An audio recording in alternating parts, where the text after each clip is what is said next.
Good morning and welcome to our extended disc webinar. Today's 30-minute webinar, we're going to cover using team assessments, and maybe a little bit of a surprise, but you can see there is a part one here. And before I kind of go into the logistics of the webinar today, I'm going to introduce my guest, my boss, Markku Kauppanen, President of Extended Disc North America. My name is Christina Bowser. I'm a senior trainer here. And I'm just going to kind of let him talk about what part one actually means. So welcome, Markku. Thank you, Christina, and good morning, everybody.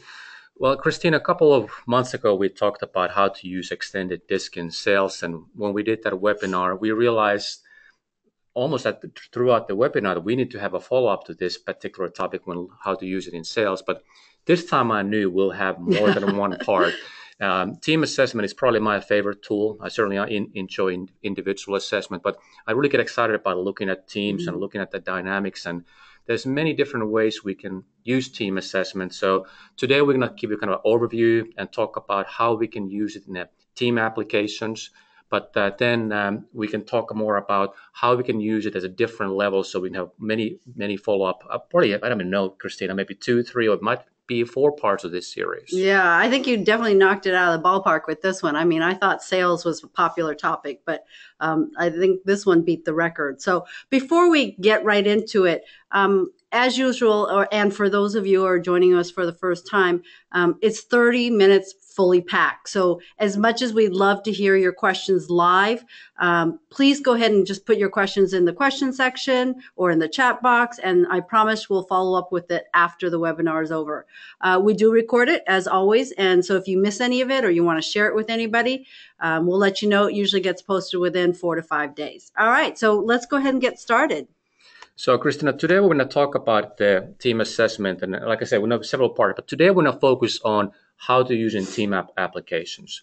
And just like with individual assessment, we can tailor the assessment.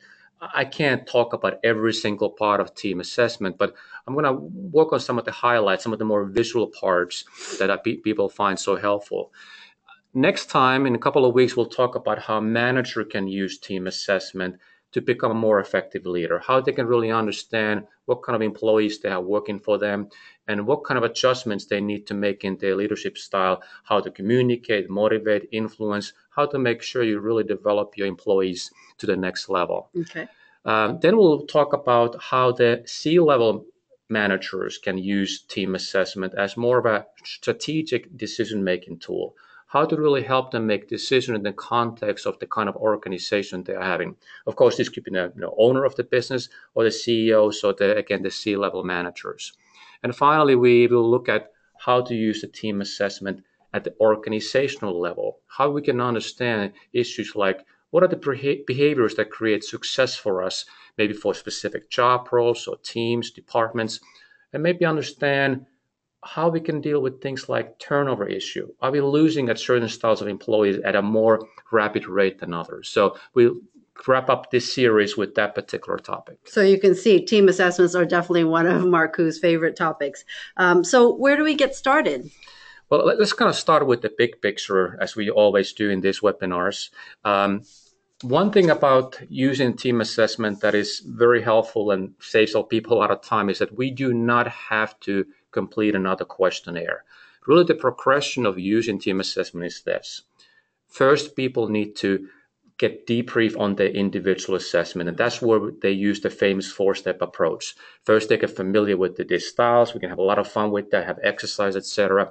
Really understand what the DISC styles are all about. And then they create that confident self-awareness. They get their own assessment and they begin to understand what are their strengths, what are the development areas, how do we deal in different kind of settings.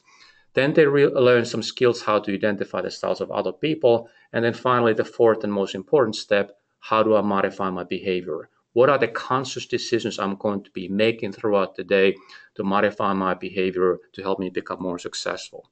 So the progression is that you first use the individual assessment, and only then you get into team assessment. And that's where you already understand the different styles, and now you can begin to understand your team's dynamics. Okay.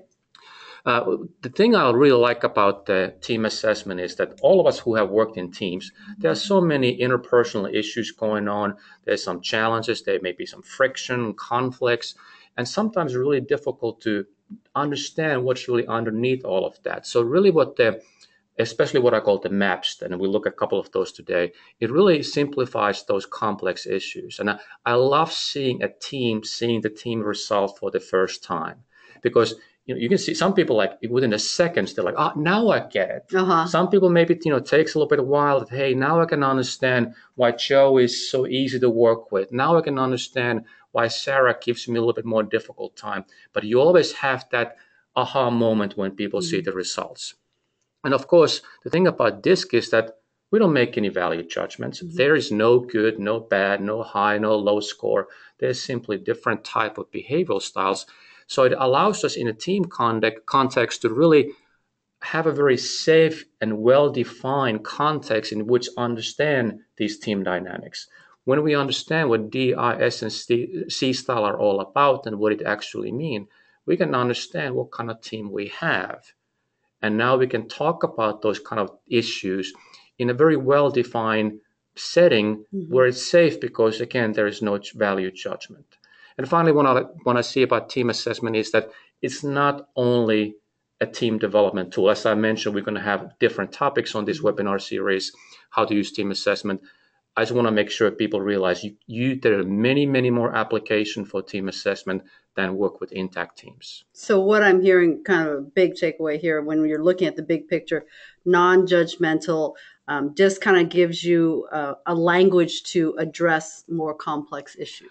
It does, and I also think it actually helps in creating that confident self-awareness. And the reason is this: when I get my own report and whatever my DISC profile may be, denial is a very strong human emotion. We look at our strengths and, hey, well, this thing is incredible. It nailed me. These are my strengths. And when I look at some things like my development areas or some things that are a little bit more challenging for me, I may have a little bit more difficulty relating to that. However, when I see my team members' results on that team tool, they really identify their styles very accurately. And then it actually helps me understand my results a little bit better. Okay, so how do people typically use the team assessment in group or team development? Well, there's no one specific way or one right way, so to speak, how to use team assessment. But I think there's a good exercise and very easy to do that really starts the conversation and the understanding of what's happening very clearly and very easily. So what you can do is you can use some of our flip chart paper that looks something like this, or just take a flip chart paper or whiteboard and draw the 4-quarter model. And then ask this question of the team members. You guys have goals. Let's talk about what those goals are. And let's hope that they have some goals, but they may have some revenue goals, maybe getting new clients, quality control, whatever it may be. They typically have some metrics about what they're trying to achieve. Write those down. And then ask, what are the behaviors, team, that you must practice day in, day out to make these goals a reality? What do we have to do in terms of our behaviors to achieve these goals? And just kind of throw it on the team. What do you think? So the people would say things like, hey, we need to be patient. This will not take a long time. This is not something that's going to happen overnight. Somebody else may say, we need to be decisive. And your task as a facilitator is just write them in the appropriate quadrant. You don't have to think about where exactly in this quadrant I need to place the word. Just get him in the right ballpark.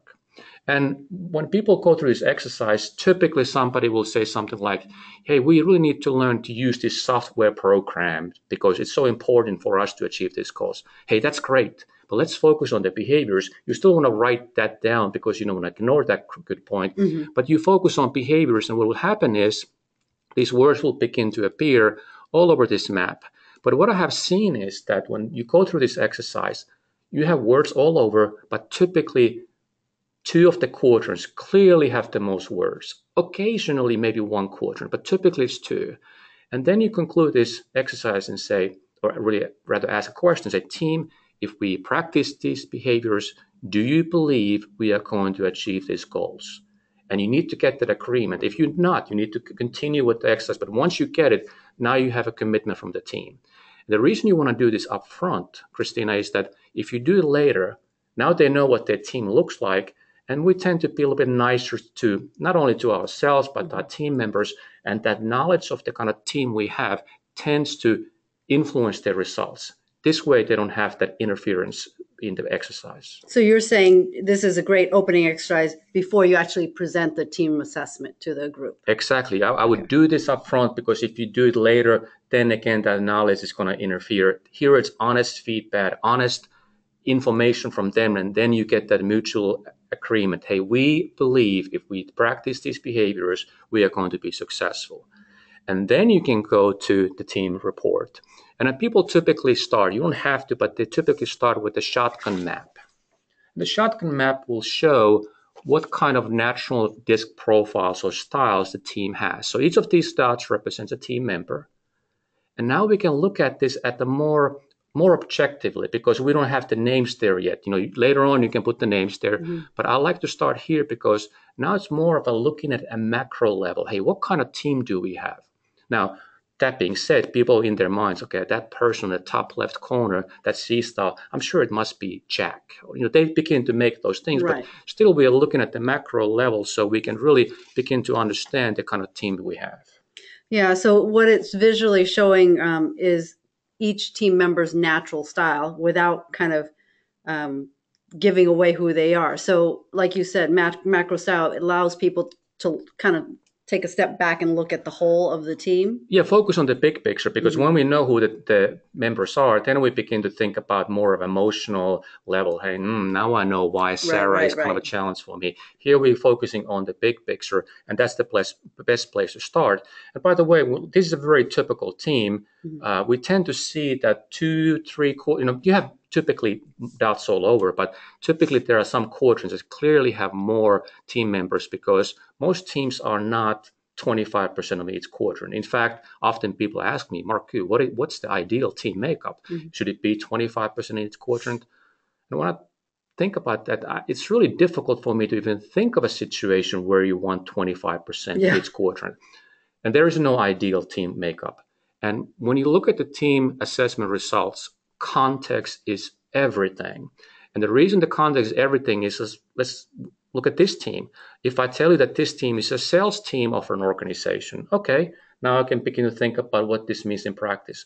But if I tell you this is our auditing department, the interpretation is completely different. So we need to understand what the team is trying to accomplish and what kind of job functions they perform. Okay. So how do you go about using the shotgun map?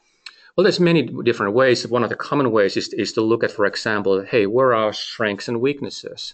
So, for example, if I have a lot of, like in this team, let's see, look at those numbers. I have 75% in I and S quadrants. So when I see a lot of dots in a certain area, I know that there's a lot of team members who can very comfortably handle those behaviors. So that could be a strength. Now, however, it also could be a liability, because if in order for me to, or rather for the team to achieve their goals, I don't need any S behaviors. That could actually be a liability. So you have to, again, look at it in the context of what we're trying to achieve. Weaknesses could be where we don't have many or very few team members. Like in this, we have only one D style.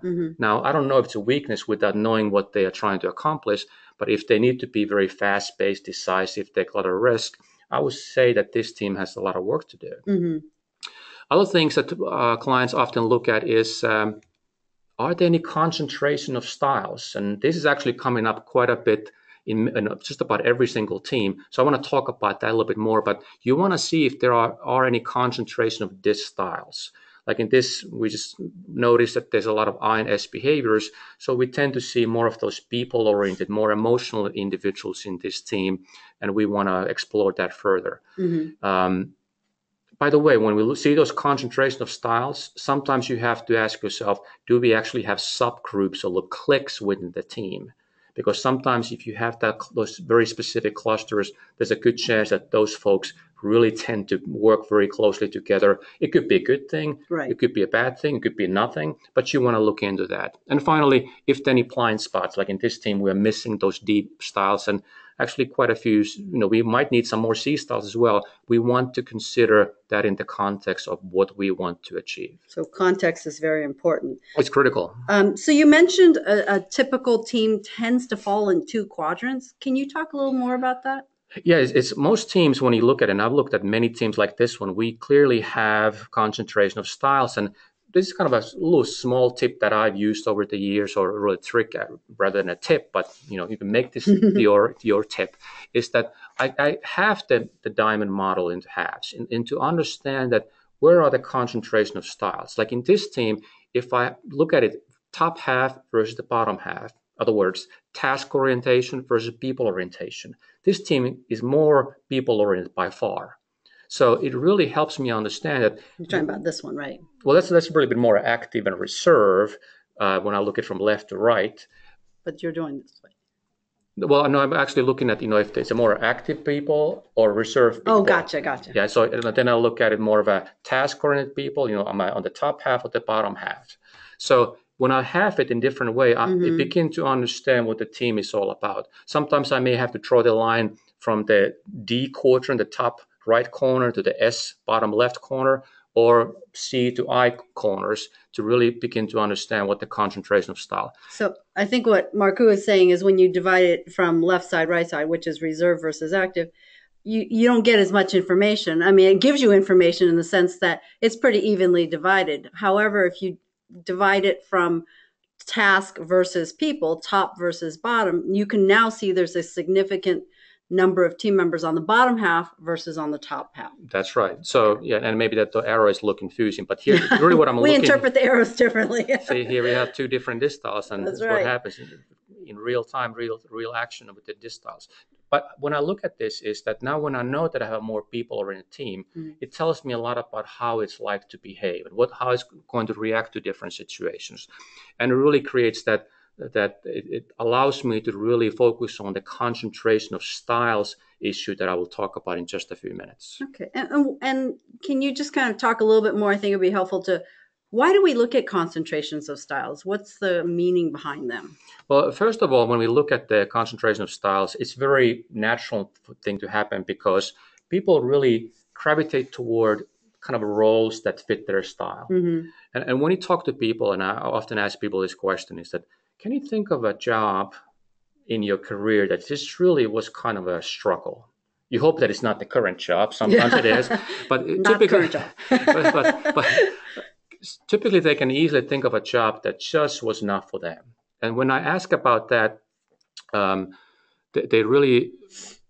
I ask about that job, I say, think about the job requirements and put those job requirements on the disc diamond, and where would they fall?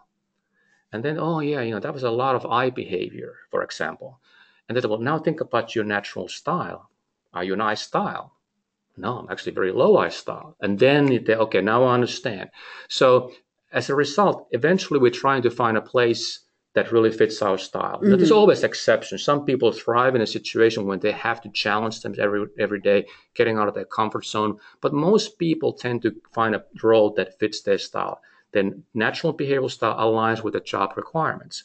So that is the reason we see these concentrations when we look at the team styles. Now, when we see this happening, like in this team, we have the I and S styles, two things will always happen. First one is the team will amplify their strengths. So let's say we have a lot of I styles, for example. Well, they are very energetic. They're very enthusiastic. When you have a lot of I styles, it's almost like a party every day. You just feed off of that I style energy and enthusiasm, and you magnify it. Well, the flip side will also happen is that you will also amplify your weaknesses. In the I styles team, who wants to be the one who says, hey guys, let's focus on the details? When the party is going on, you don't want to be the party pooper and say, hey, let's look at this Excel worksheets. Yeah. So it's really difficult for them to modify their behavior because you feed off of that similar kind of behavioral energy.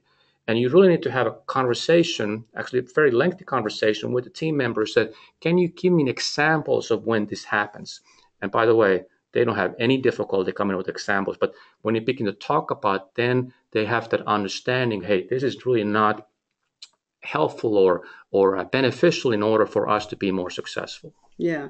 I think I just want to reiterate that when we gravitate to careers and jobs, um, we do tend to go to areas that motivate our styles, because who wants to go to an area where it drains our energy to begin with? I mean, work is hard enough, so we can excel in any environment.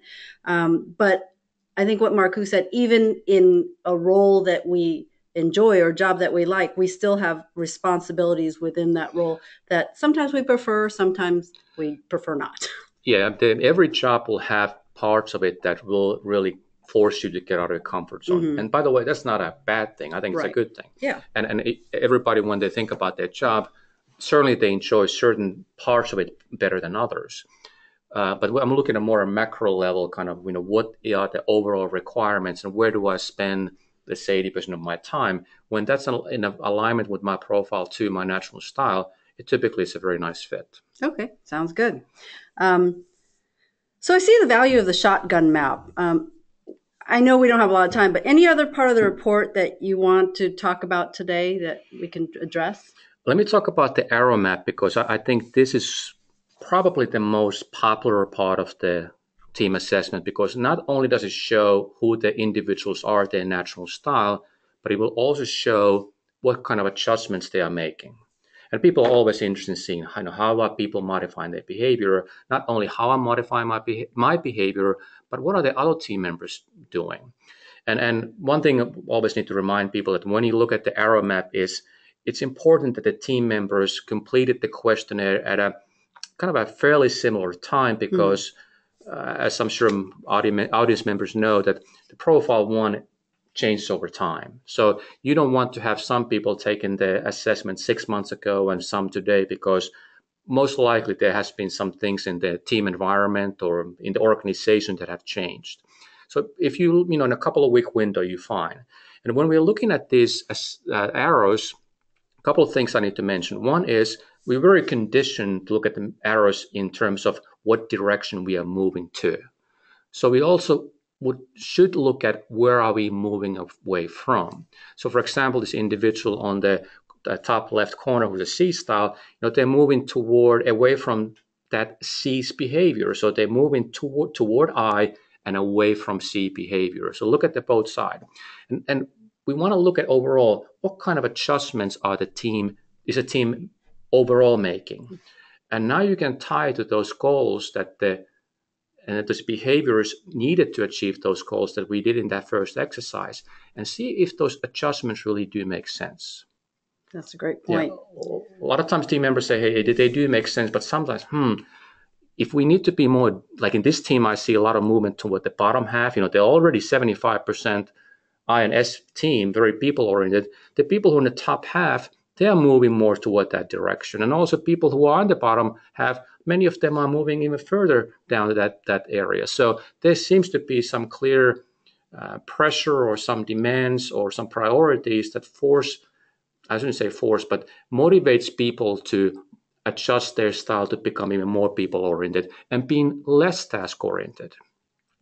So when we look at those adjustments, we need to ask, do they make sense and why they do make sense?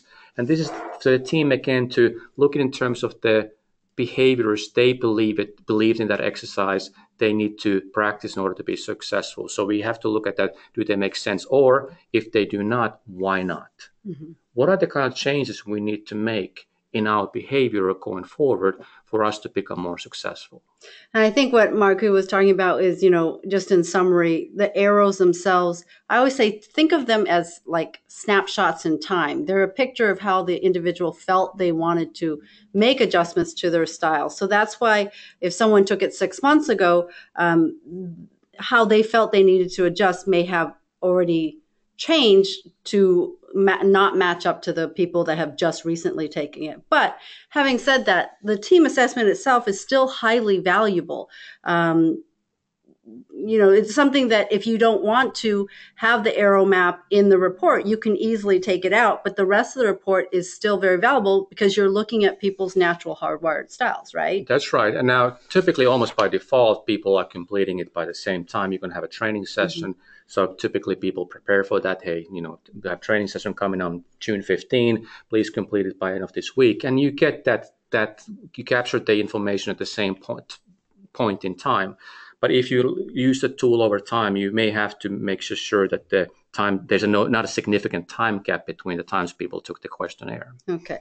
And in the interest of time, now that we've been able to look at a few of the sections of the report, what do we do with this information? What are our next steps after reviewing the assessment? Well, I mean, ultimately, we're always looking at when we use the extended DISC is to improve by modifying our behavior. And we certainly have talked about almost every webinar that modifying behavior takes energy. It's a lot easier to autopilot, not change, than to get out of your comfort zone and make those behavioral modifications. So it takes energy. But when we make those behavioral changes, they're really, in a team context, there are two components to it. One component is what kind of modifications I make as an individual team member. And the second is, how do we modify our behavior collectively? Now, as a team member, the only thing I can control is what do I do with my behavioral style? How do I change it? I really can't control, Christina, for you, how you modify your behavior, but I can control mine. And I can be in charge of those behavioral modifications. So it's easier for me as an individual to make those behavioral changes. As a team, you kind of go back to high school in some ways. High school, you have a lot of peer pressure. In this setting, you have what I call team pressure. If I begin to modify my behavioral style, maybe the rest of the team is like, hey, Marco, don't change. We don't want to make the same kind of effort and expend the same amount of energy, make that adjustment. So in essence, they're trying to pull me back. Mm-hmm. They're trying to hold my behavioral style the same. So it really requires a mutual commitment by the team members that, hey, we are committed to making these changes together. Now, it doesn't mean that everybody's going to be changing the same direction. There might be very different kind of adjustments in because of the different roles and their different individual goals, but we have a clear, mutually agreed plan of how we are going to change our behaviors in order to become more successful. So at a team level, it's more challenging because it requires decision and agreement by everybody. As individual, it's not easy, but it's easier. Yeah, now I really see the value of that opening exercise. It's something that you can constantly revisit. What is easy for some DISC styles because those behaviors fall in their quadrant, they just have to be aware of it. But for some people, it may take a different style of adjustment. So I understand what you mean now by individual versus team. And when you do that exercise up front, mm-hmm. what happens really, and really what you're trying to achieve is that the team agrees on what are the behaviors that they believe are required. Exactly. It's much more difficult for them to argue with their own decisions. Yeah. It's one thing for me to tell you, hey, team, this is what you got to do. Well, I'm not going to get much buy-in, but if they decided that these are the things we must do, then they have to look at themselves in the mirror. Why am I not making this change? Exactly. All right. Well, I think that's a great place to stop, and it'll be like a teaser to go into part 2 with the managers. So thank you for joining me today, Marco. Well, thank you. Thank you all for joining us. Our next Extended DISC webinar will be a follow-up. We'll focus more so on the managers, correct? Yeah, we're going to talk about how managers can use the team assessment, again, to become more successful in their approach to become a more effective leader, how they can really understand how do I need to modify my behavior with my different employees, my different team members. So it's going to be more specific at, maybe a little more tactical level, but so important so that the managers actually are looking at this just about every day to decide what do I need to do to elevate my team. Yeah. All right. So it'll be on Thursday, June 15th in a couple of weeks, same time, 10 a.m. Central Standard Time. So thanks again for joining us and have a great day.